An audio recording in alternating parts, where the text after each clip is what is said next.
前几天刘妈妈就来跟我说了他们家孩子咳嗽的事情，我也是把我最常用的一个方法告诉她，回去做给孩子吃了后，第二天就说孩子的咳嗽好了很多。谭姐在这里提醒各位妈妈们，千万不要在孩子刚出现咳嗽或者流鼻涕等情况的时候就给孩子喂药、输液，这样非常容易伤害到脾胃和体质。我一直都要求家长们用食疗方去护理，也经常把这些方法放在朋友圈，家长们自行观看。今天就主要把之前告诉刘妈妈的方法写出来。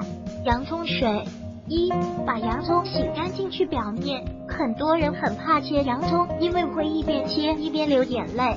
其实把洋葱浸在水中，切开时便不会流泪。2.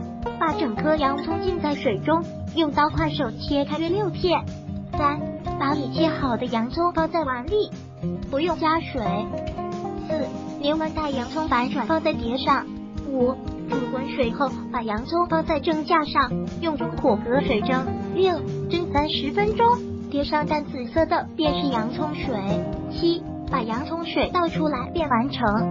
一颗洋葱可以蒸出约60毫升洋葱水，蒸熟后的洋葱可以留着来用制作晚餐。这个水蒸而出来时甜辣的，一入口就觉得嗓子很舒服。一天喝2次，基本1到2天就能好了。经常会面对孩子这样的问题，其实有很多时候在孩子出现问题初期，就可以用一些简单的食疗和推拿方去护理好。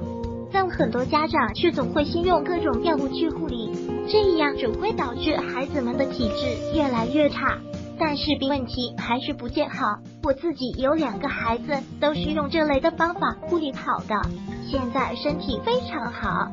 从生活和工作中，我也总结了不少的方法。这个季节难免宝宝会受凉咳嗽，做家长不要一味的只知道吃药，这样只会让宝宝的体质越来越差。所以作为宝妈还是得自己收藏一些实用的方子，这样就能自己护理宝宝了。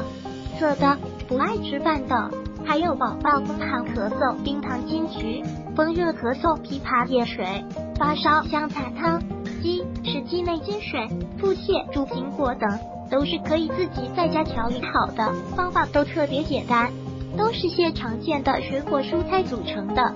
希望每一个父母都能耐心对待孩子的健康问题。妈妈们有想了解的都可以看上图。